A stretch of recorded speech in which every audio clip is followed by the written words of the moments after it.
முன்னும் பின்னும் இல்லாத முத்திரையக வார்த்தை 2000 ஆண்டுகளுக்கு முன் மனித குலத்தை மீட்க வேண்டும் என்பதற்காக விண்ணுலகத்தை விட்டு இறங்கி மண்ணுலகத்திற்கு வந்தது. பாவமே இன்பம் என்று எண்ணி படுத்துறங்கின நாட்கள் அநேகம்.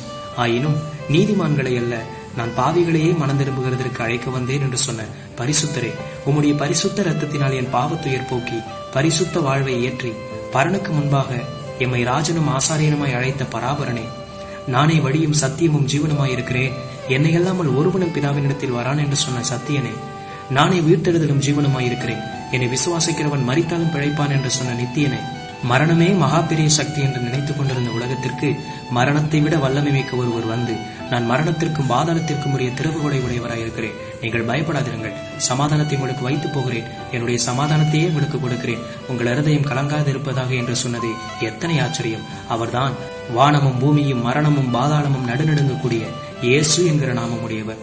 அவரைத்தான் நாம் தலைமுறை தலைமுறையாக ஆராதித்துக் கொண்டிருக்கிறோம்.